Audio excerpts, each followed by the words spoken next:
A quiet shadow crept over 35th Street, hiding a secret someone was willing to kill to keep buried. Welcome to the Silent Clueworks. I am your host, Echo of Silence. Comment where you're listening from. Your presence makes these stories come alive. Let's enter the mystery. If there's one thing you can say for West 35th Street, it's that it knows how to behave. It's a decent street with decent manners, and our brownstone, number 98, has been sitting there long enough to teach the neighborhood that certain things are not done on its stoop. You don't loiter. You don't shout. You don't bring your troubles to the door unless you've got a wallet fat enough to get past Fritz's nose and Wolfe's appetite. So when I opened the front door a little before 11 and found a woman sitting on the bottom step as calmly as if she'd paid rent, I stopped short. She wasn't slumped, or weeping, or fanning herself like a melodrama. She was simply sitting there, hands folded in her lap, looking straight ahead at the iron fence like she expected it to answer questions. She heard the door hinge and turned her head. Her face was pale, but tidy, the way some women manage to look composed even when they've been living on coffee and fear.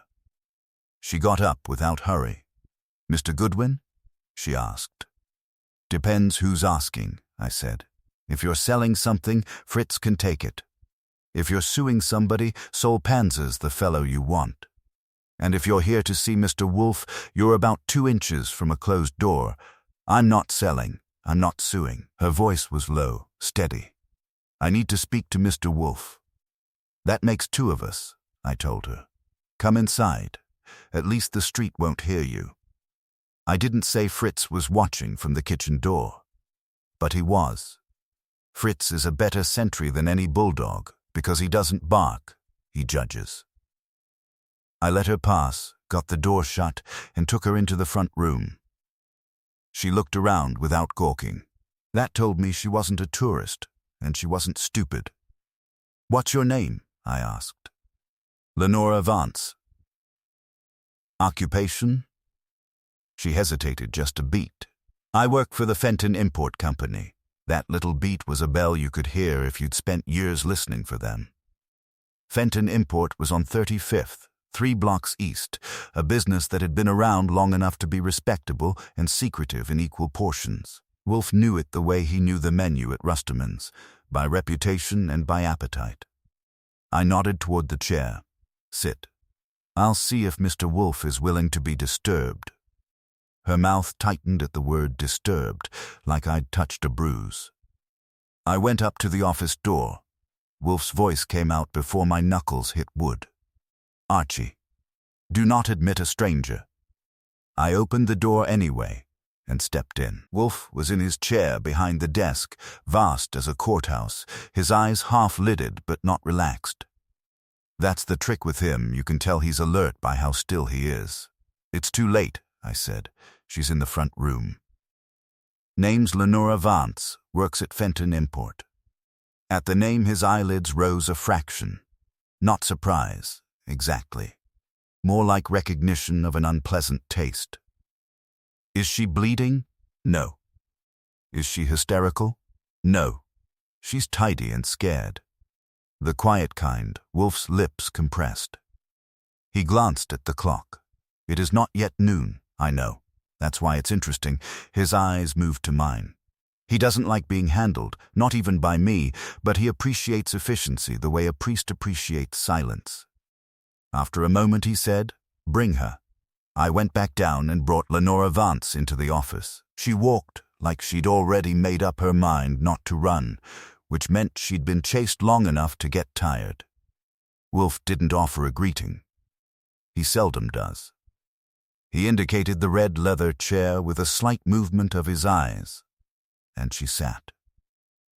Wolfe looked at her for a full 3 seconds, which is about as intimate as he gets with strangers. "Miss Vance," he said, "you have placed yourself on my stoop. That is an intrusion. Tell me why I should tolerate it." Her hands stayed folded, but her fingers were white. "Because if I don't speak to you, Mr. Wolfe, something will happen that I can't stop. You exaggerate. Wolfe said, and his tone made it a statement of fact. I don't. She swallowed. There's a shadow over 35th Street. I almost snorted. Wolfe didn't move. A metaphor, he said. No. She lifted her eyes to him. A thing. Not. A person in a coat. A situation. A plan. I've seen enough to know it's real, and if it's carried through, Fenton will be ruined, men will be ruined, and someone may end up dead even if that isn't the intention. That got Wolfe's attention, which you can measure by the smallest tightening at the corners of his mouth. You speak of your employer, Wolfe said. You are loyal? Her answer came too quickly. I'm afraid. Wolfe nodded once. Better. Fear is more reliable than loyalty. I leaned against the filing cabinet, watching her. What exactly do you want from Wolfe, Miss Vance? He doesn't do charity work, and he doesn't do census. She flicked her eyes at me, then back to Wolfe. I want you to prevent what's coming. And you have brought me what? Wolfe asked. A name? A fact? A document? She hesitated again, another bell. Then she reached into her handbag and drew out a small flat object wrapped in tissue paper. She set it on Wolfer's desk with care, as if it might bite. Wolfe did not touch it. He looked at it. What is it? He asked. A key, she said. Not to a door, to a file cabinet. The cabinet that holds the contracts Fenton depends on. Yesterday I saw Mr. Ralston, our operations manager, using it. He shouldn't have it. No one should, except Mr. Fenton and his secretary. And this morning it was in my coat pocket. I felt my eyebrows go up. Wolfe's eyes narrowed slightly. You expect me to infer, Wolfe said, that someone is arranging a betrayal and wishes you to be implicated? Yes, her voice finally shook. And someone is watching. Not just inside the company, outside, on the street, on your street. That's why I came here. If I'm going to be used, I want to choose the direction. Wolfe sat back, still not touching the key. You have done something already, he said. She looked down at her hands. I made a copy of one contract. Wolfe's voice cooled. You stole. She lifted her head. I did it because I knew I wouldn't be believed otherwise. Wolfe regarded her in silence, and I knew that silence, it was him weighing whether the inconvenience was worth the meat on the bone. Then, with a slow exhale, he said, Archie, ring Mr. Fenton. Inform him that if he wishes the sanctity of his business preserved, he will come here at 2 o'clock. Alone. I blinked. That's it? You're taking it? Wolfe's eyes cut to me. There is a shadow on my street, Archie. I looked at the woman again. She wasn't relieved. She was bracing. And that, I decided, was the first honest thing she'd done all day. Wolfe's eyes cut to me. There is a shadow on my street, Archie. When he says it that way, it isn't poetry. It's a receipt. I picked up the phone, asked for Fenton Import, and after the customary resistance got Mr. Calvin Fenton. This is Archie Goodwin, I said. Nero Wolfe asks you to come here at 2 o'clock. Alone. A pause. On what matter? On the matter of keeping your business from being taken apart while you're still inside it. Who told you? Miss Lenora Vance is here. 2 o'clock. His breath hit the receiver. I will be there, he said, and hung up. Lenora Vance sat very straight, hands folded, as if posture could hold a life together. Wolfe regarded her for a beat. Now, he said. You will tell me everything, precisely. She did, and fear had kept the facts in order. She'd been hired 9 months ago as a contracts clerk at Fenton Import.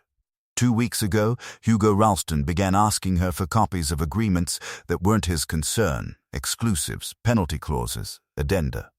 I told him I needed authorization, she said. He told me authorization was flexible.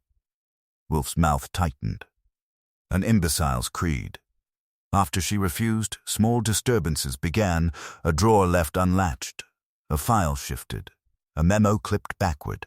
Nothing you could accuse, everything you could feel. Yesterday she went into the records room to refile contracts and saw Ralston at the main cabinet, the heavy one with the internal locking bar. He had a key in his hand and a folder open on the counter. He didn't jump, she said. He just said, "Miss Vance, you're punctual." What did he say of the key? Wolfe asked. That Mr. Fenton was streamlining access. It was a lie. This morning she put on her coat and felt something in the pocket. The cabinet key. Not a copy, she was sure. There was a tiny nick on the bow. Mrs. Doremus had shown her the key once, briefly, when Lenora asked how the files were secured. "I didn't take it," she said. "I wouldn't. You did not need to," Wolfe said. "Someone wished it to be found with you, yes. And when I arrived at work, there were men across the street." "Watching?" I asked. She nodded. Two men with newspapers held too carefully. One watched the entrance like a guard who didn't wear a uniform. Wolfe made her describe them anyway, because he never leaves a corner unlit. "And you copied a contract," he said. She produced a folded carbon. I took it at Wolfe's glance and put it in my desk drawer. "Why that one?" Wolfe asked. "It's an exclusive with a Brazilian supplier," she said. "If it's voided, we lose the line. If it's leaked, Riverton Trade can undercut us." "Riverton," Wolfe murmured. "Ambition is often accompanied by larceny," I said. "And the letter?" Lenora hesitated, then spoke lower. "Mr. Fenton got a letter. I saw it open on his desk when I delivered a folder. It said if he didn't sell the company quietly, there would be an audit, scandal, and prosecution. It mentioned a shipment 2 years ago that was irregular." "Extortion," Wolfe said. "Yes." Mr. Fenton looked smaller. Wolfe's eyes stayed on her. "You were in his office without permission." "I was doing my job," she said quickly. The letter was open. I didn't read every word. Wolfe nodded once. "You have trespassed and stolen, and you have also provided me an entrance." "That is useful." She flinched. Wolfe turned to me. "Archie, at 1:30 you will go to Fenton Import. Observe the street. Identify the watchers if possible. Speak with Mrs. Doremus. Learn what you can of Mr. Ralston without provoking him. Return before 2. I spread my hands. "That's ambitious. Then be efficient," Wolfe said. Fritz appeared at the office door. "Lunch is served," he announced. Wolfe rose and went out. Lenora watched him as if surprised he could. I leaned on the desk. "He's interested. That's as close to comfort as this house offers." Her voice dropped. "If Ralston learns I came, he'll smile," I said. "Smiles can be traced." At 1:25 I was downstairs for my hat when the doorbell rang. Fritz looked at me, question in his eyes. I opened the door and found a neat, middle-aged man holding an envelope like it contained either money or plague. "Mr. Goodwin?" he asked. "Yes." "My name is Horace Doremus," he said. "My wife is Mr. Fenton's secretary. She told me to bring this to Nero Wolfe. She said, 'Do not trust the telephone.'" He held out the envelope. No stamp, no return address. One word in cramped handwriting. "Wolfe." I took it and felt my stomach tighten. There was a faint smudge of gray dust on the flap. Orchid potting mix, the kind we used in the plant room, which meant somebody had been inside our brownstone today who didn't belong there. I didn't open it on the stoop. I shut the door, told Fritz to keep Miss Vance in the front room, and went upstairs 2 steps at a time. If someone had reached Wolfe's orchids, they had reached him, and that never happened by accident, in daylight. I found Wolfe in the plant rooms. He was standing between the benches, sleeves rolled precisely 1 turn, eyes fixed on a Miltonia that had no idea it was part of a developing crisis. Theodore Horstman hovered at a respectful distance, misting something delicate and pink. Wolfe did not turn when I entered. "Archie," he said, "you are breathing too quickly." "We've had a visitor," I told him. "One who likes orchids well enough to leave fingerprints in the potting mix." That made him turn. Not fast, but entirely. "Explain," he said. I handed him the envelope. He took it by the edges and examined the flap. The gray dust was faint, but there. "The mixture is mine," he said softly.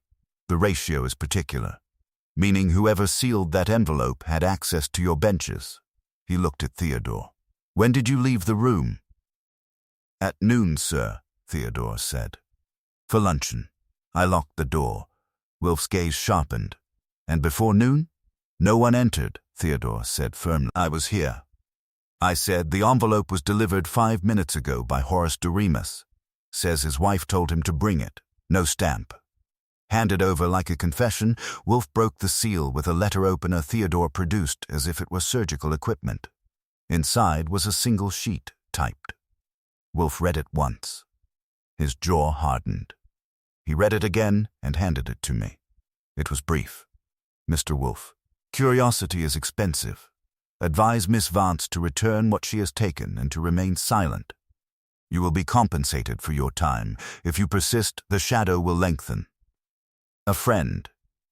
I whistled softly. "Polite blackmail." "Threat," Wolfe corrected. "And presumption. The potting mix, yes," he said. "A signature." I read it again. "They know she's here." "Of course," Wolfe said. "Miss Vance was observed coming to my door. That was the purpose of the watchers, and somebody got inside." He nodded. "Not today. Earlier. The envelope was prepared here and delivered later." I considered that. "You're saying someone entered the plant rooms before noon, handled your soil, sealed an envelope, and left without Theodore noticing?" "Yes," Theodore flushed. "Impossible. Improbable," Wolfe said. "Not impossible. Archie, who has been in this house since 9 o'clock. I ticked them off. Milkman at 9:10. Grocer at 9:30. Both stayed downstairs. No callers until Miss Vance. Fritz was in the kitchen. I was in the office. Theodore here. You were with the orchids." "And the door?" Wolfe asked. "Locked," I said. "Except when I opened it for Miss Vance." Wolfe's eyes moved once around the room. "The envelope was sealed with moist fingers," he said. "The soil transferred from hand to flap. The intruder must have touched the mixture after sealing." "Or before," I said. He inclined his head. "True." I folded the letter. "Timing matters. If it was prepared earlier, why deliver it now?" "To coincide with Miss Vance's presence," Wolfe said. "To demonstrate surveillance and reach. Which means whoever sent it is close enough to see her enter." "Yes." I glanced at the windows. "The watchers on 35th, or an associate within," Wolfe said. We looked at Theodore. He met it squarely. "I did not admit anyone," he said. Wolfe dismissed him with a nod. "Return to your work." Theodore retreated, wounded pride in his shoulders. I said, "If someone's been in this room unauthorized, it narrows things. Delivery men don't wander upstairs. And none of the staff would." "Precisely," Wolfe said. "Which leaves someone who knows the layout?" "Yes." "Or someone who was invited." Wolfe's eyes flickered. "By whom?" "By you," I said. "Or by me," he snorted. "You were not sufficiently bored to arrange theatrics." "No." He moved to the bench and touched the potting tray. "The mixture here is undisturbed," he murmured. If soil was taken, it was minimal. I felt it then, the shift.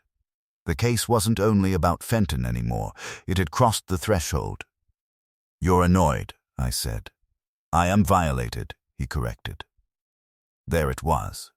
For Wolfe, the orchids were not plants, they were jurisdiction. I said, "All right. At 1:30 I'm supposed to be at Fenton Import." "You will go," he said. "Take the letter and show it?" "No. Observe reactions. Speak to Mrs. Doremus. Determine whether her husband carried any other message. Why use him? I asked. Because he is unremarkable, Wolfe said. A husband bearing errands is invisible, unless he's scared. Fear leaves traces, Wolfe said. I folded the letter and slid it into my pocket. You think Ralston's behind this? I think, Wolfe said, that Ralston is either ambitious or a fool. Sometimes both. But this letter suggests calculation beyond mere opportunism. Riverton, perhaps, and Miss Vance? She is either knave or courageous, Wolfe said. The distinction is temporal. I grinned. That's comforting. He ignored me. Archie, the key. I produced it from my pocket. He examined it briefly. This will be returned at the appropriate moment, he said. For now it is leverage, and if the sender thinks she still has it? He will act, Wolfe said. Escalate? Almost certainly. I moved toward the stairs. 2 o'clock Fenton arrives. Between now and then we've got watchers, a threat, and someone who's touched your orchids? Yes, Wolfe said calmly. And we have something else. What? He looked at me. They believe intimidation will suffice. I paused at the doorway. It won't?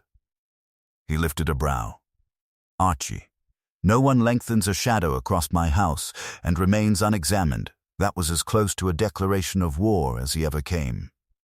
I went downstairs, told Fritz to keep Miss Vance comfortable and discreet, and stepped back onto 35th Street.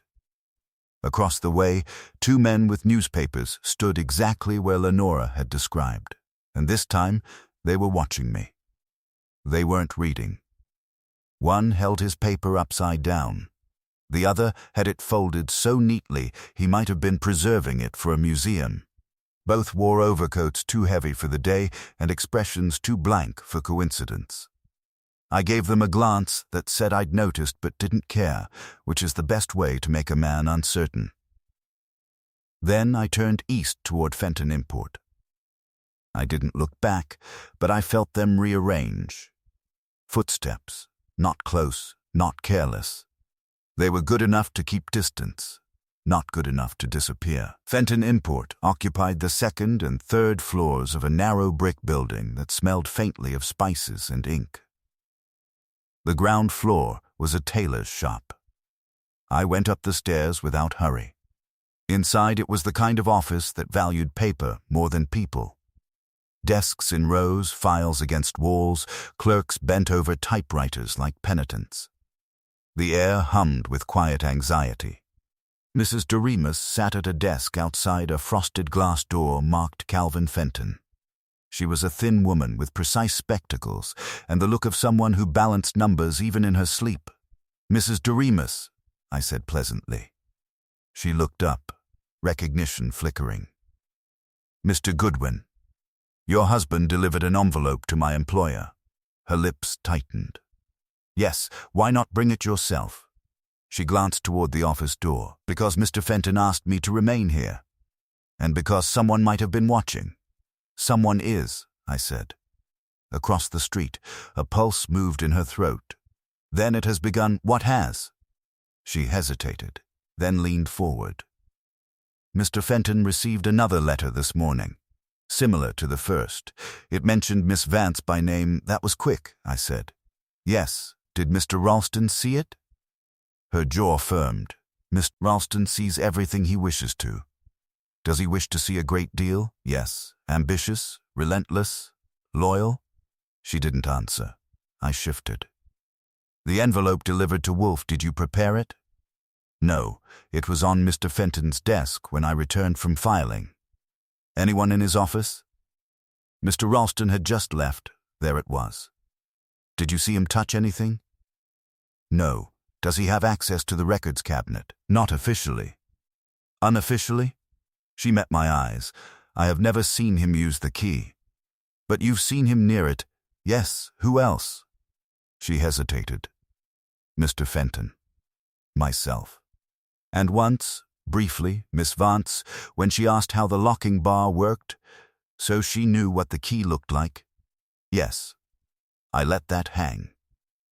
The frosted door opened, and Calvin Fenton stepped out. He was a compact man in his late 50s, with hair receding as if in surrender.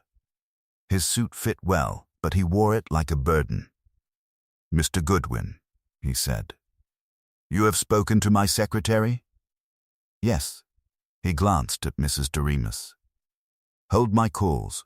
We went into his office. He shut the door carefully, as though sound itself might testify. "You have seen the letter?" he asked. "I've seen one.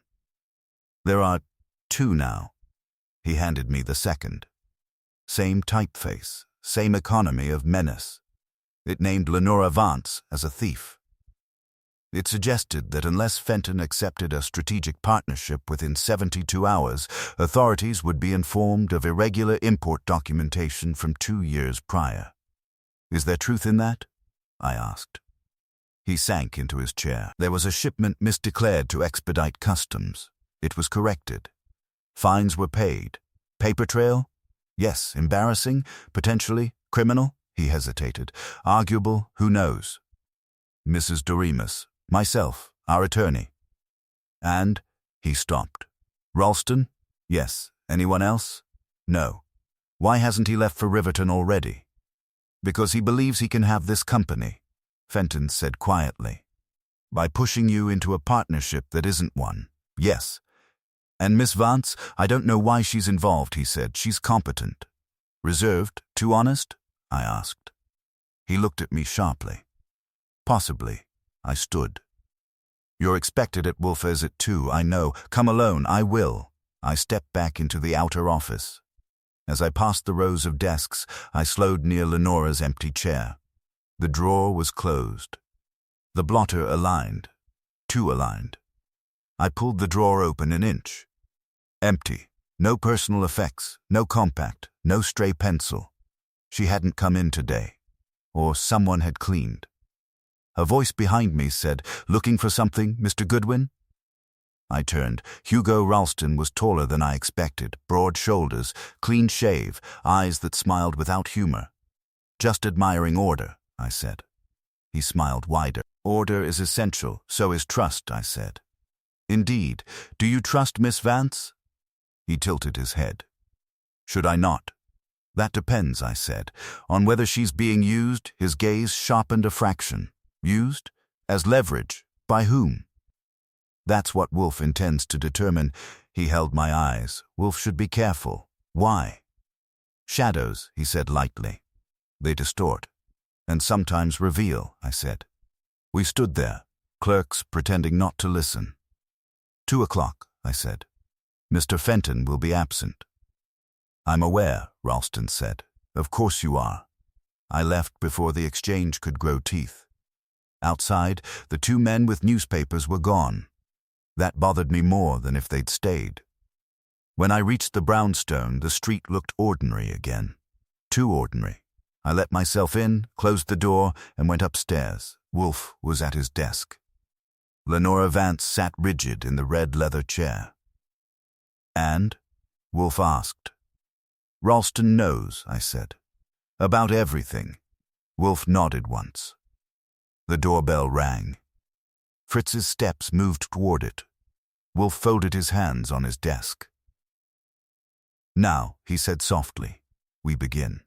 Fritz opened the door with his usual air of controlled disapproval, and Calvin Fenton entered as if he had just stepped into a courtroom rather than a dining room. He removed his hat carefully, glanced once at Lenora Vance, and then at Wolfe. "Mr. Wolfe." Wolfe inclined his head, but did not rise. "Mr. Fenton." "Sit." Fenton chose the chair opposite Lenora. He did not look at her again. That omission carried more weight than any accusation. "You have received a letter," Wolfe said. "Yes." "2 letters," Wolfe amended calmly. Fenton's eyes flickered. "You have been informed." "I prefer knowledge to information," Wolfe said. "Describe the second." Fenton did so succinctly. He mentioned the irregular shipment, the threat of exposure, the suggestion of a partnership. He did not embellish. "And you suspect Mr. Ralston," Wolfe said. Fenton hesitated. I suspect ambition. Ambition is not a crime, Wolfe said. Extortion is. Lenora shifted in her chair. Mr. Fenton, I didn't take the key. Fenton's jaw tightened. The key was found in your coat pocket, placed there, she said. By whom? Silence hovered. Wolfe steepled his fingers. Mr. Fenton, who knew Miss Vance had access to the records room? She works there, Fenton said. Everyone knows. Who knew she had questioned Mr. Ralston about authorization? Fenton blinked. Questioned? Lenora spoke. I refused to give him copies. Fenton's head turned sharply. You did not tell me that. I thought it was routine, she said. It became something else. Wolfe's gaze moved between them. Mr. Fenton, did you inform Mr. Ralston of the first threatening letter? Yes. Immediately? Yes. And his reaction? He was indignant. He suggested we engage counsel. He also suggested that perhaps certain internal practices had been lax. Meaning? Wolfe prompted. That someone might have mishandled documentation. Lenora's hands clenched. Wolfe nodded slowly. A convenient redirection. Fenton's voice dropped. Are you implying that Ralston forged the letters? I am implying nothing yet, Wolfe said evenly. I am arranging pieces. I leaned against the filing cabinet. Mr. Fenton, who else would benefit from a forced partnership? Riverton Trade, Fenton said at once. They have been pressing for access to our Brazilian line for months. Any contact between Riverton and Ralston? I cannot say. Lenora spoke softly. I saw Mr. Ralston lunching with a man from Riverton. Twice.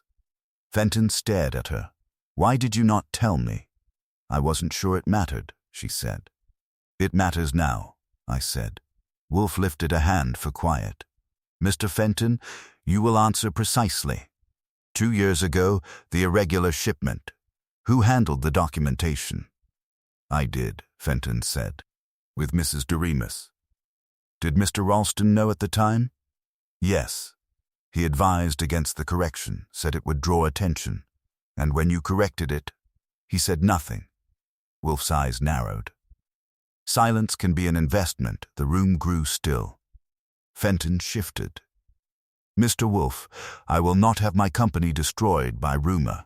Then you will not permit rumor to dictate your actions. Wolfe said. Have you agreed to any partnership? No. Have you indicated willingness? No. Have you, perhaps inadvertently, revealed fear? Fenton's face flushed. I have concerns. Fear is perceptible, Wolfe said. Those who trade in intimidation require it, I said, and someone wants Miss Vance positioned as scapegoat. Fenton looked at her again, this time fully. If you are innocent, I am, she said. Wolfe spoke quietly. The key is in my possession. Both of them stared. You removed it from her coat? Fenton demanded. No, Wolfe said. She surrendered it. Lenora nodded once. Fenton exhaled. Then she could not have used it. Correct, Wolfe said. But someone wished it believed she had. To what end? Fenton asked. To create internal suspicion, Wolfe replied.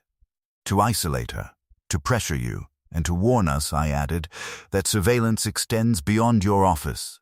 Fenton frowned. What do you mean? Wolfe's eyes met his. An envelope addressed to me was sealed in my plant rooms. Fenton stiffened. That is impossible. On the contrary, Wolfe said. It is accomplished. Lenora's breath caught. They were inside your house? Yes.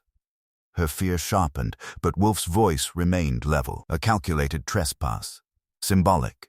Fenton rose halfway from his chair, then sat again. This is outrageous. Indeed, Wolfe said. Silence pressed in. Outside, a car passed. Inside, the clock on the mantel ticked with offensive normalcy. Mr. Fenton, Wolfe said at last, you will return to your office. You will behave as though nothing has altered. You will not confront Mr. Ralston. You will not mention this meeting. And Miss Vance? Fenton asked. She will remain here. Lenora's head jerked up. Here? Yes, Wolfe said. Until I determine the direction of the shadow. Fenton hesitated. That may appear conspicuous. Then you will explain her absence as illness, Wolfe said. I said, Ralston already suspects she came here. Let him, Wolfe replied. Suspicion breeds error. Fenton stood. Very well. He looked at Lenora once more. If you have been truthful, Miss Vance, I owe you an apology. She held his gaze. I hope you will. He left without another word. When the door closed downstairs, Wolfe leaned back. Archie, he said, call Solpanzer. For surveillance? I asked. Yes. On whom? Wolfe's eyes were steady. On Mr. Hugo Ralston. And on my own house. Lenora stared at him. You think he'll try again? Wolfe's mouth thinned. He already has. I reached for the phone. Solpanzer answered on the third ring, his voice flat as a ledger. I gave him what he needed, and nothing he didn't. Ralston, I said. Office and after hours. And 2 men who've been reading newspapers badly on 35th. Also, keep an eye on this house. There was a pause. Inside? Saul asked. If possible, another pause, shorter. I'll see what I can do. When I hung up, Wolfe was studying Lenora Vance as if she were a document with marginal notes. You will remain here, he told her. Fritz will see to your comfort. You will not telephone anyone without my knowledge. I understand, she said. Do you? Wolfe asked mildly. Because if you conceal anything further, you will not merely endanger yourself, you will obstruct me. Her chin lifted.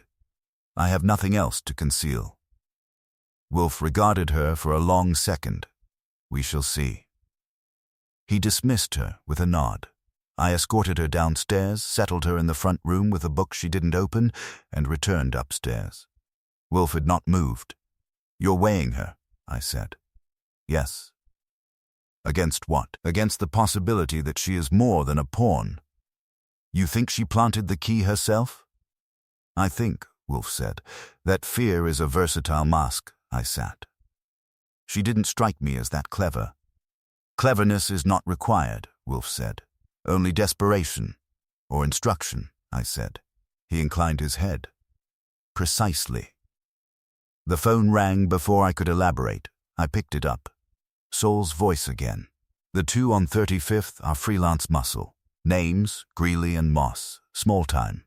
They've done occasional work for Riverton Trade. Nothing direct, collections, deliveries. Connection to Ralston? I asked. Not yet. But Ralston left the office 20 minutes ago. He's walking. Alone? For now, follow him, already am. I relayed it to Wolfe. Good, he said. If Ralston is the architect, he will confer, and if he's not, then he will reveal whom he fears. The afternoon dragged, heavy with waiting. Wolfe refused beer, which told me his mind was working at full steam. At 4:30, Saul called again. Ralston met a man on 42nd, he said. Riverton's vice president, Elliot Kershaw. Duration? I asked. 25 minutes. Calf table. No papers exchanged. Expressions? I said. Saul grunted. Ralston did most of the talking. Kershaw listened. Angry? I asked. No. Controlled, follow Kershaw. I've got Fred on him. I hung up and reported. Wolfe's eyes closed briefly. So, he murmured. A triangle, Ralston, Riverton and Fenton, I said. And Miss Vance, Wolfe added. She's leverage. Or catalyst, I leaned forward. You still suspect her? I suspect everyone, Wolfe said evenly. At 5 o'clock, Fritz announced dinner would be delayed for our guest. Wolfe waved him away irritably. The next development came sooner than I expected. A sharp knock at the front door, 3 raps, impatient. I went down. On the stoop stood Hugo Ralston. He looked composed, almost amused. Good evening, Mr. Goodwin, he said. I believe Miss Vance is here. That's a bold assumption, I said. It's a correct one. On what basis? She did not return to the office. And Mr. Fenton was elsewhere at 2. Coincidences happen. Not often on 35th Street, he said lightly. I let him in. He removed his gloves with deliberate care, glancing around as though measuring walls. Wolfe did not rise when we entered the office. Mr. Ralston, Wolfe said. Mr. Wolfe. Ralston's eyes flicked to the red leather chair, empty now, then back.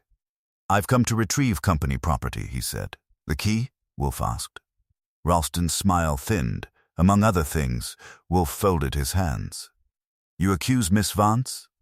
I suspect her, Ralston replied. She has behaved erratically. In what way? Refusing routine requests, absence without notice, private consultations. With me? Wolfe asked. Yes, that is hardly a crime. No, Ralston agreed. But it is disruptive. Wolfe's gaze was steady. Disruption is already present. Ralston's eyes hardened a fraction. Then you are aware of the situation. I am aware of several situations, Wolfe said, including the presence of your associates outside my house. Ralston did not blink. Associates? Greeley and Moss, I said helpfully. A flicker, there and gone. I cannot control who stands on a public street, Ralston said. Yet you met Mr. Elliot Kershaw today, Wolfe said softly. Silence fell. Ralston's composure shifted, almost imperceptibly. Business discussions are not illegal. Extortion is, Wolfe said. Ralston's jaw tightened. If you are implying... I imply nothing, Wolfe interrupted. I observe. The air in the room felt thinner. You are meddling in corporate affairs, Ralston said. I am defending my threshold, Wolfe replied. Ralston's eyes flicked toward the hallway, toward the plant rooms above. He recovered quickly. You have something that belongs to Fenton Import, he said. I suggest you return it. Wolfe regarded him. And if I do not?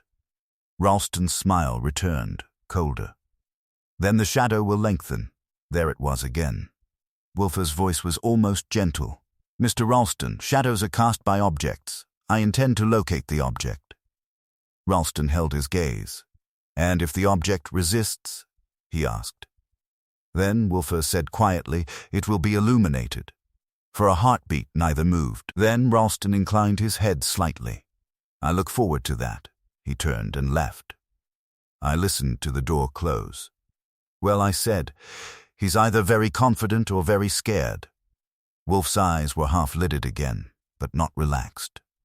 Archie, he said, bring Miss Vance upstairs. You're going to confront her? Yes. About what? Wolfe's gaze fixed on the doorway through which Ralston had glanced. About the only thing Mr. Ralston looked at with genuine interest, he said. I went downstairs and found Lenora Vance exactly where I had left her, perched on the edge of the chair, the book still unopened in her lap. He was here, I said. Her fingers tightened on the cover. Ralston? Yes.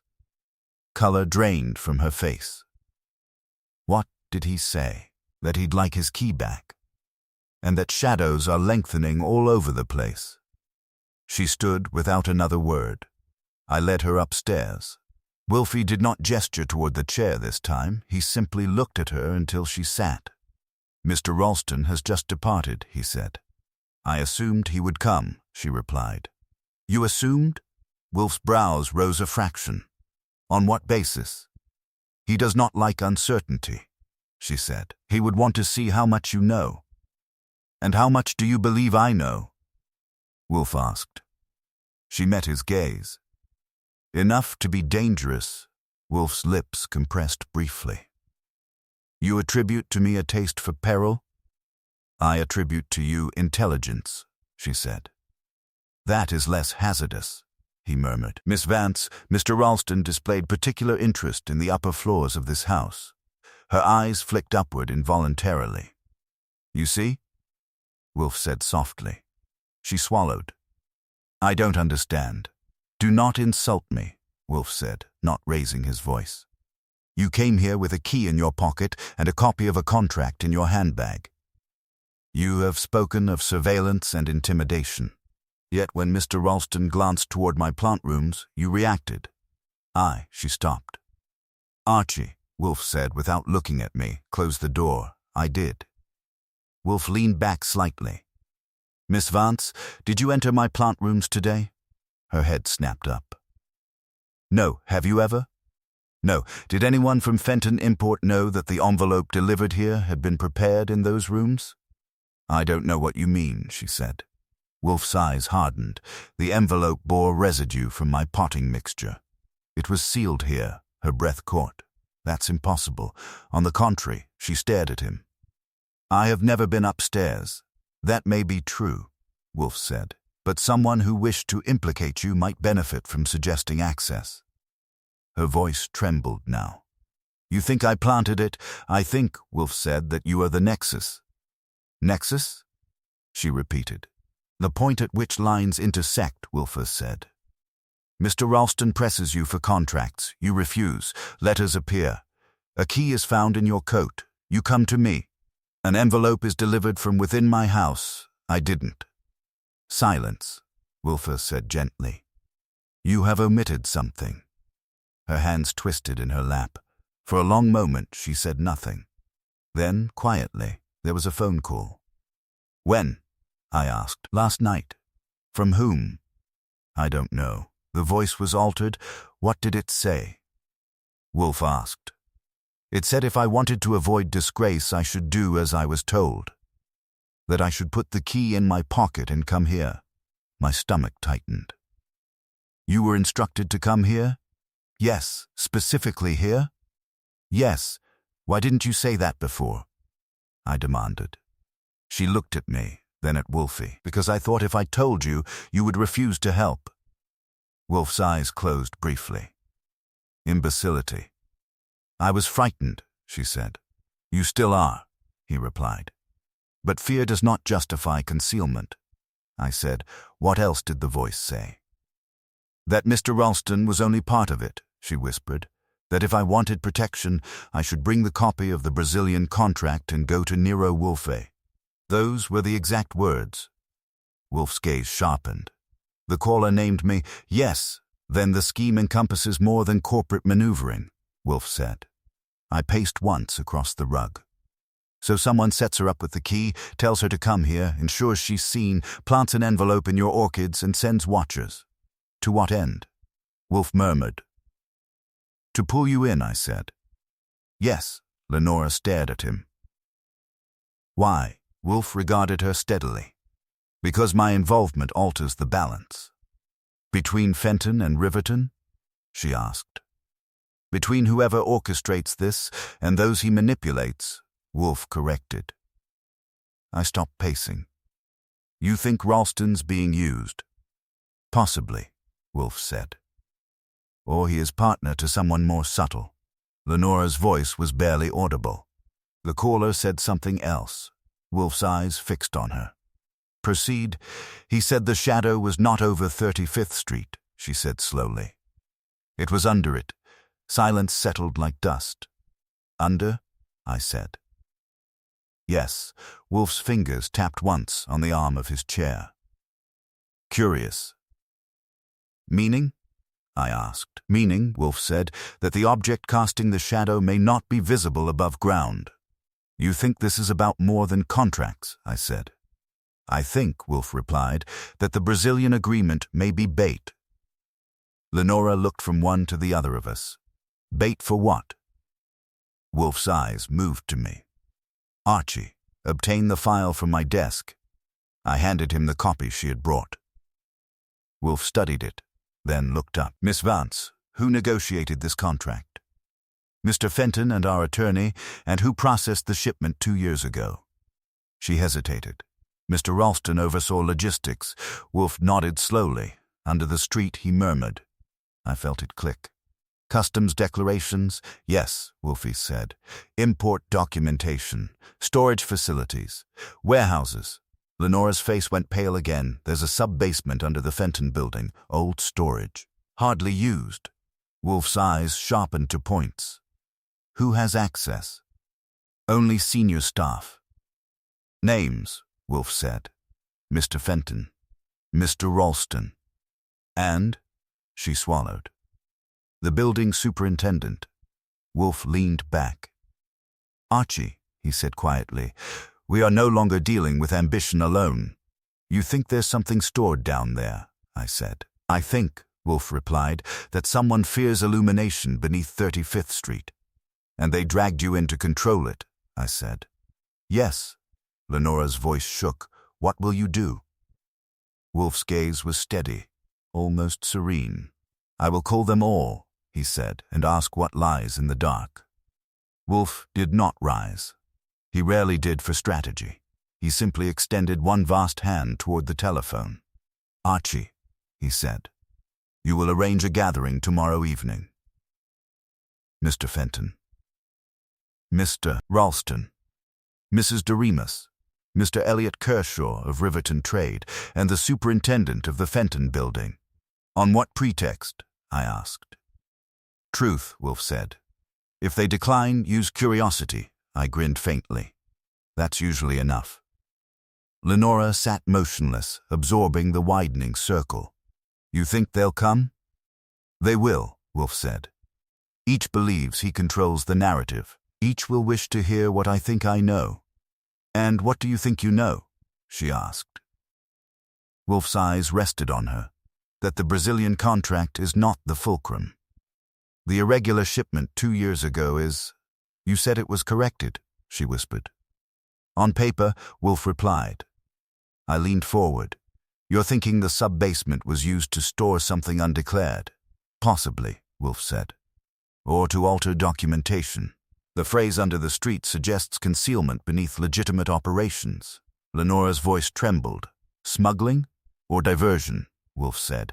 High-value goods misdeclared, stored temporarily, moved without record, and the extortion letters? I asked. Insurance, Wolfe replied.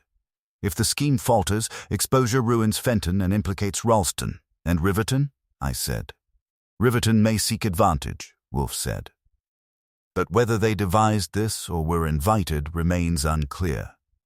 The room felt close, thick with implications. You're assuming the shipment 2 years ago was part of something larger, I said. I assume nothing, Wolfe replied. I infer. Lenora looked stricken. If that's true, then Mr. Fenton may have corrected only what he saw, Wolfe said.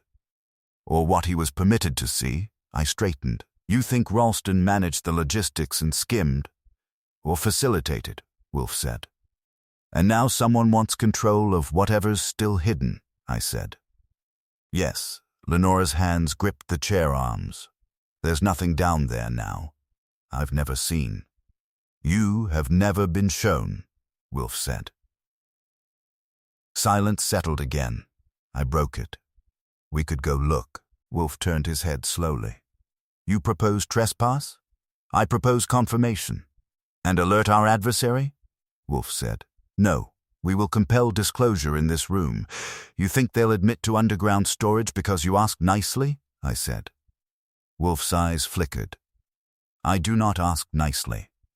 The faintest hint of satisfaction warmed me. The telephone rang before I could retort. I picked it up. Saul. Fred followed Kershaw, he said. Riverton's board met tonight, closed session. Ralston wasn't there. Anything else? I asked. Yeah. Greeley and Moss just left a warehouse on 10th, registered to a shell company tied to Riverton. Contents? Crates. Unmarked. Recent? Delivered 2 nights ago, I relayed it. Wolfe's gaze sharpened. Timing coincides with Miss Vance's phone call, so they moved something, I said. Yes. From where? Wolfe did not answer immediately. Then, possibly from beneath 35th Street. Lenora inhaled sharply. If they've already moved it, I said, what leverage remains? Knowledge, Wolfe said. And documentation. He tapped the Brazilian contract. This exclusive grants Fenton control over a shipment route. If altered, diverted goods could pass through under legitimate headings. You think the contract was used as cover? I said. Yes, and Miss Vance stumbled onto irregularities, perhaps by refusing routine access, Wolfe said. Lenora's eyes widened. When I blocked Ralston from copying the addenda, he was furious. Because the addenda specify storage terms, Wolfe said. Sub-basement storage, I murmured. Yes. The pieces aligned with unpleasant clarity. So, I said, Ralston uses the sub-basement to stage diverted imports, possibly in cooperation with someone at Riverton. 2 years ago, something went wrong, a shipment misdeclared. Fenton corrected part of it, unaware of the scale. Now someone wants control, threatens exposure, and uses Miss Vance to draw you in. Wolfe inclined his head. A plausible architecture. And the envelope in your orchids? I asked. A demonstration, Wolfe said. That intrusion is reciprocal. Lenora looked from him to me. If they know you're assembling everyone, they will know, Wolfe said.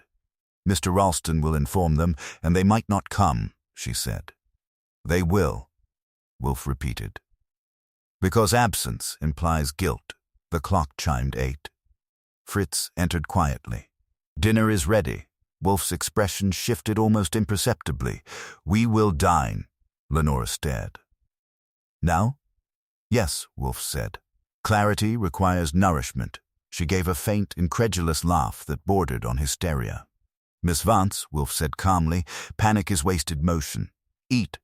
She followed us downstairs. Over sole and a burgundy that improved Wolfe's mood but not his vigilance. He spoke little. I watched him think. After coffee, we returned to the office. Archie, he said, notify Inspector Kramer that he may wish to attend tomorrow's gathering. On what grounds? Possible customs violations, Wolfe said. He enjoys those, and if this collapses into nothing? I asked. It will not, Wolfe said. Lenora stood near the window, staring at the darkened street. Do you see them? I asked. No, she said, but I feel them. Good, Wolfe said quietly. Fear can be instructive. She turned. And what do you feel, Mr. Wolfe? He met her gaze steadily. Anticipation, he said. When men conceal what lies beneath their own foundations, they build on rot. And tomorrow? I asked. Tomorrow, Wolfe replied, we remove the floorboards. The following day moved with the deceptive calm of a chessboard before the first capture. Wolfe kept his schedule intact. 2 hours in the plant rooms, beer at 11, lunch at 1. As though conspiracies adjusted themselves to accommodate his appetite. Lenora remained in the front room under Fritz's discreet supervision. I made the calls. Fenton agreed at once, voice strained but controlled. Mrs. Doremus accepted with clipped efficiency. The building superintendent, a broad-voiced man named Patrick Heller, sounded confused but compliant when I mentioned possible irregularities in storage access. Elliot Kershaw of Riverton hesitated longest. On what authority? He asked coolly. On curiosity, I told him, and possibly the district attorney's, if you prefer to wait. He would attend. Hugo Ralston's reaction interested me most. I assumed you'd arrange something theatrical, he said. 7 o'clock? Promptly. I wouldn't miss it. By 6:30 the brownstone felt charged. Wolfe sat behind his desk, immovable as a magistrate. I arranged chairs in a semicircle facing him. Lenora remained upstairs at Wolfe's instruction. Her entrance would be timed. At 7 precisely, Fritz admitted the first arrival, Calvin Fenton. He looked as though he had not slept. Mrs. Doremus followed, composed but pale. Heller arrived next, cap in hand, bewilderment written across his broad face.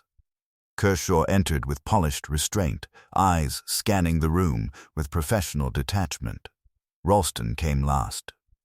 He paused just inside the doorway, taking in the assembled company, the arrangement of chairs, Wolfe behind the desk. So, he said lightly, a symposium. No, Wolfe replied. A clarification. They seated themselves. The air tightened. Wolfe did not begin at once. He let silence establish hierarchy. Gentlemen, he said at last, including Mrs. Doremus with a brief inclination of his head, and Mr. Heller, you are here because a shadow has been invoked. I prefer illumination. No one spoke. 2 years ago, Wolfe continued, a shipment entered the port under Fenton Imports declaration. Documentation was irregular, corrections were filed, fines paid. Fenton nodded stiffly. However, Wolfe went on, the irregularity was not an isolated clerical error. Ralston shifted slightly.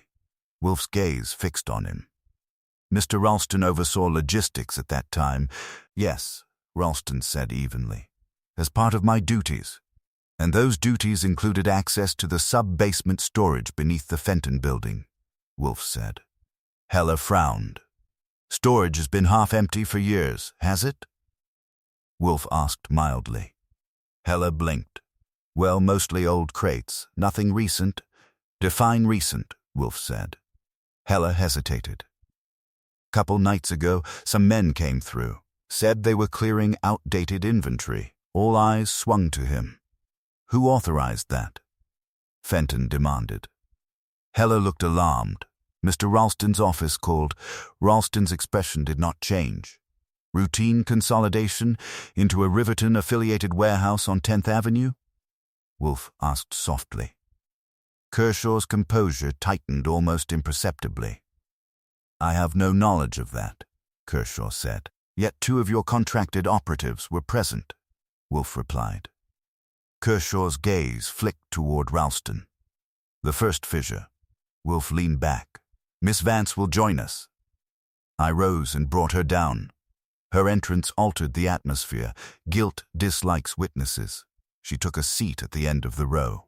Miss Vance refused Mr. Ralston access to contractual addenda specifying storage allowances, Wolfe said. Shortly thereafter, she was framed with a key and directed to me. Ralston's voice sharpened. Directed? By whom? A caller who knew of my involvement before it was public, Wolfe said. He let that settle. Mr. Ralston, Wolfe continued, you required Miss Vance to come here. Why? I did no such thing, Ralston said. Yet her presence ensured my scrutiny, Wolfe replied, and my scrutiny forced tonight's gathering. Ralston smiled thinly. You overestimate my reach, do I? Wolfe's eyes bored into him. The envelope sealed in my plant room suggests otherwise. A ripple of surprise passed through the group. Your plant rooms? Fenton echoed. Yes, Wolfe said. An intrusion designed to signal proximity and power. Kershaw's composure fractured slightly. This is absurd. No, Wolfe said calmly. It is precise. He shifted his gaze to Fenton. Mr. Fenton, were you aware that shipments routed under the Brazilian exclusive permitted temporary bonded storage without immediate customs inspection? Fenton frowned. Yes. Standard clause, and that such storage, if manipulated, could facilitate diversion of high-value goods before inspection? Fenton stared. You're suggesting. I am stating, Wolfe said, that goods were diverted from at least one shipment 2 years ago and stored beneath your building before transfer. Heller's face drained. I just unlocked doors. For whom? Wolfe asked. Heller swallowed. Mr. Ralston's assistant, Ralston's jaw tightened. And those goods, Wolfe continued, were likely moved 2 nights ago to avoid discovery once Miss Vance disrupted access. Kershaw leaned forward. If that were true, why involve Riverton at all? Because, Wolfe said, Riverton provides distribution channels and plausible demand. Silence thickened. Ralston rose abruptly. This is conjecture. No, Wolfe said. It is structure. He turned to Lenora. Miss Vance, the caller instructed you to bring the contract and the key to me. That caller anticipated my involvement. Only someone aware of both the underground storage and the vulnerability of the Brazilian route would benefit from that escalation. Lenora's eyes flicked, almost involuntarily, toward Kershaw. Wolfe saw it. Mr. Kershaw, Wolfe said softly, did you contact Miss Vance? Kershaw's face hardened. Absolutely not. But you met Mr. Ralston yesterday, Wolfe said. Yes, to discuss partnership or containment, Wolfe asked, a beat too long of silence. Ralston spoke sharply. You have no proof. Wolfe's voice cooled. On the contrary, I have timing, motive, access, and movement of goods. He leaned forward slightly, vast and immovable. The shadow beneath 35th Street was cast not by ambition alone, he said. It was cast by concealment, and concealment requires cooperation. His gaze settled between Ralston and Kershaw. One of you, Wolfe said quietly, initiated the scheme. The other chose to profit. The room held its breath. And tonight, Wolfe finished, we will determine which. That was the first sign Wolfe had them balanced correctly, when stillness becomes involuntary. Ralston recovered first. He gave a short, incredulous laugh. This is an elaborate fiction, he said. You have strung together insinuations and called them architecture. Wolfe regarded him placidly. Then dismantle it. Ralston spread his hands. Very well. Yes, I oversaw logistics. Yes, I met Mr. Kershaw. That is called business. The sub-basement was used for temporary storage entirely within the allowances of bonded goods. 2 nights ago I authorized clearance of obsolete stock. There is nothing unlawful in efficiency. And the letters? Wolfe asked. I did not write them. Did you know of them before Mr. Fenton showed you? No. Wolfe's eyes shifted to Kershaw. And you, sir? Kershaw's voice was smooth, but thinner now. Riverton has pursued acquisition discussions with Fenton Import. We are competitors, not criminals. You employ Greeley and Moss, Wolfe said.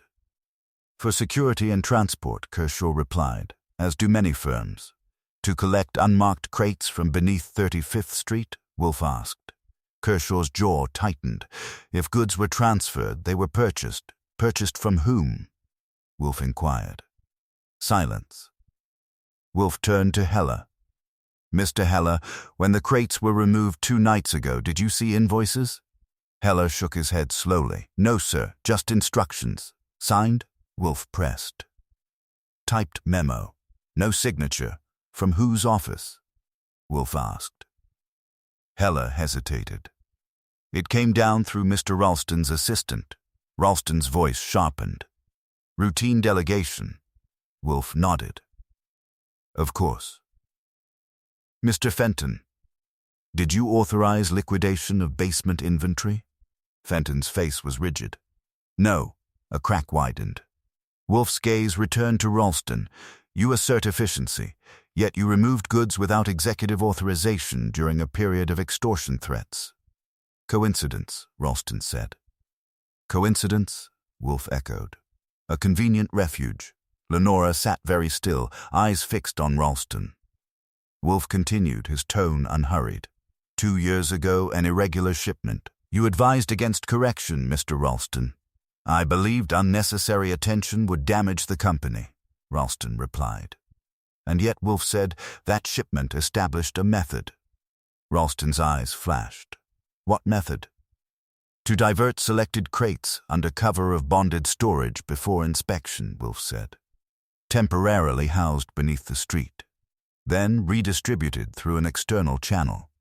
Kershaw shifted. Just once. Wolfe saw it. Riverton possesses distribution capacity, Wolfe said. And motive to weaken a competitor while profiting. Kershaw's voice hardened. Speculation. No, Wolfe said. Inference supported by timing. Miss Vance obstructs access to documentation. Within days, she is framed and directed to me. An envelope is placed in my plant rooms to ensure my involvement escalates the matter beyond internal handling. He paused, letting the implication settle. Only someone fearing that internal scrutiny would expose more than clerical error would require my intervention to control the narrative. Ralston's composure faltered for the first time. Control?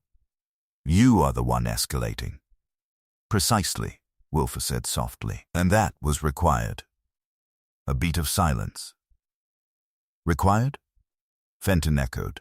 Yes, Wolfe said, because neither Mr. Ralston nor Mr. Kershaw anticipated that I would examine not merely the threat of exposure, but the underlying structure.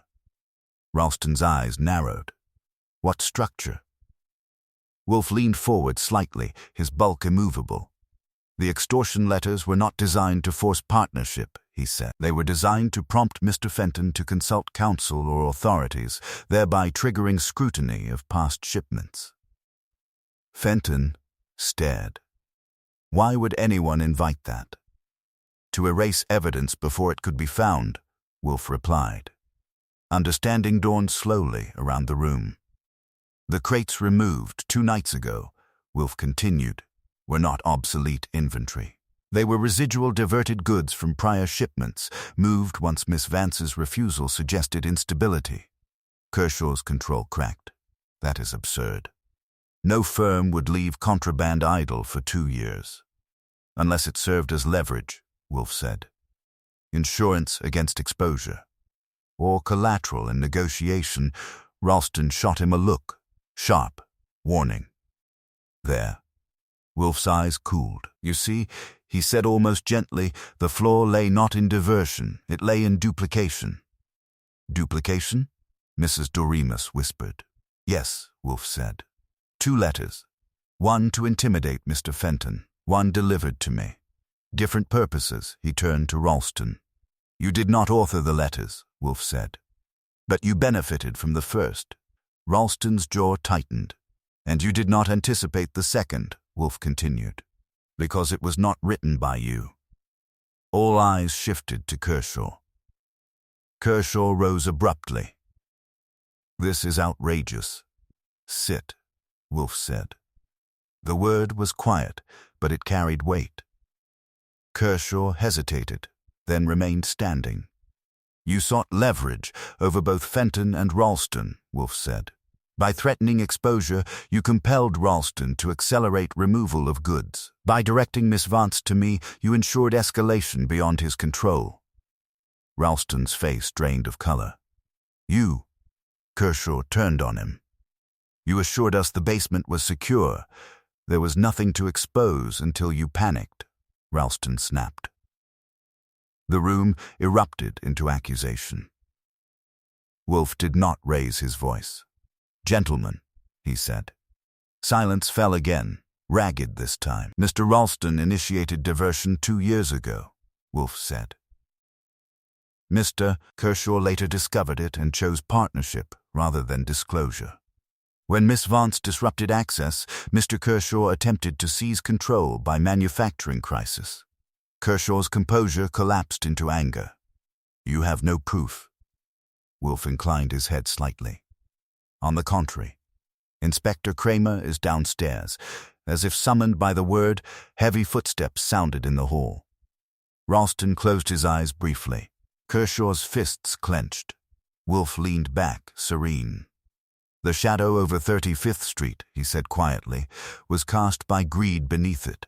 Inspector Kramer entered, scowl prepared. Well? He demanded. Wolfe gestured toward the assembled men. Remove the floorboards, he said. No one spoke after that. They didn't need to. Later, when the house had emptied and Fritz had restored order with the clink of china, Wolfe sat in his chair with a glass of beer.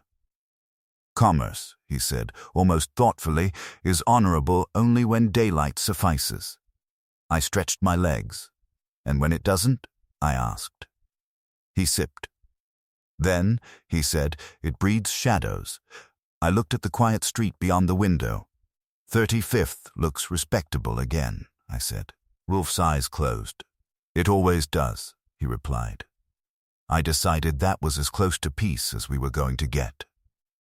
By 10:30, the brownstone had resumed its proper proportions.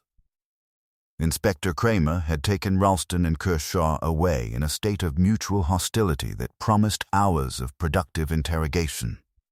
Heller had been instructed, in no uncertain terms, to open every storage ledger he had ever signed. Mrs. Doremus left pale but composed.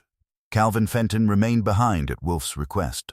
Lenora Vance sat once more in the red leather chair, no longer rigid but not yet at ease. The storm had passed. Debris remained. Wolfe cradled his beer and regarded Fenton. "You are fortunate," he said.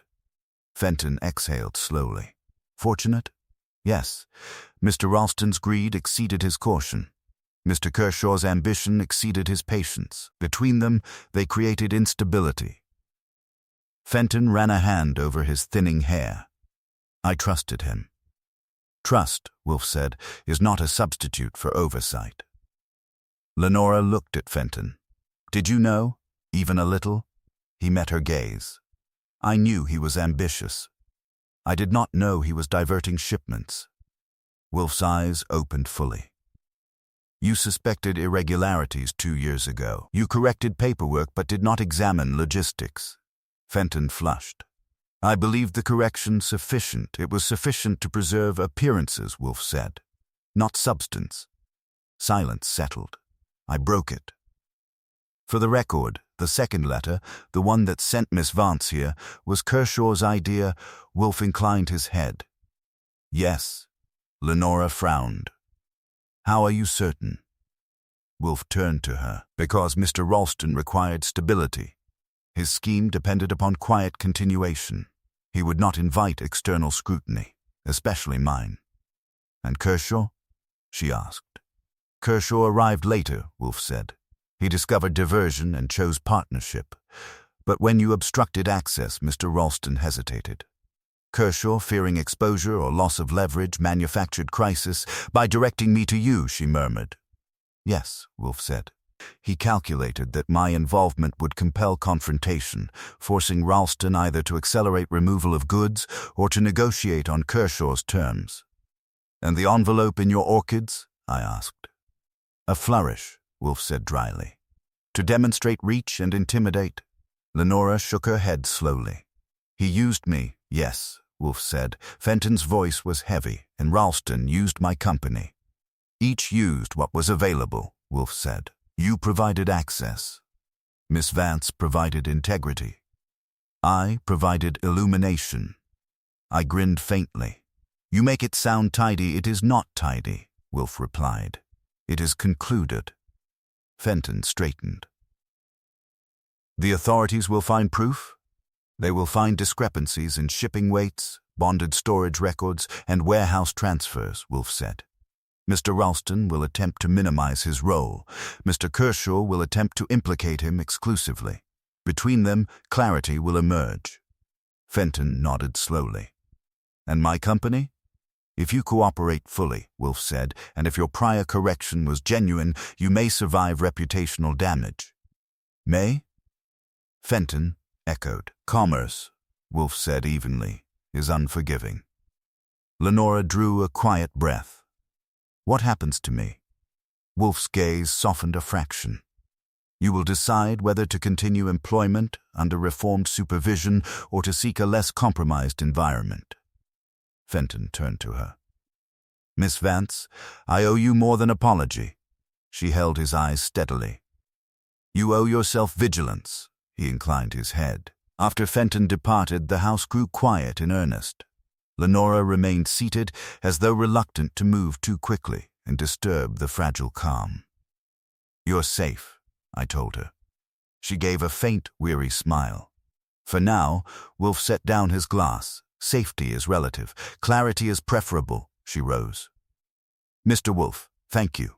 He dismissed the gratitude with a small motion of his hand. "You were useful," she laughed softly. "That's the closest you come to kindness, isn't it?" "Yes," he said. When she had gone downstairs with Fritz to arrange a cab, I leaned back against the desk. "You never really doubted Ralston started it," I said. "No," Wolfe replied. "And you were sure Kershaw escalated?" "Yes." "What convinced you?" Wolfe's eyes half closed. The phrasing of the second letter. It invited my intervention. Mr. Ralston, already profiting, would not disturb equilibrium. Mr. Kershaw required disruption to renegotiate dominance. And the basement? "A practical necessity," Wolfe said. "Smuggling without storage is amateurish," I chuckled. "You make crime sound like logistics. Crime is logistics," Wolfe said. "Morality is the complication." Fritz returned, announcing that Miss Vance had departed safely. Wolfe rose with effort and moved toward the dining room. "Dinner," he said. "It's nearly 11, I protested.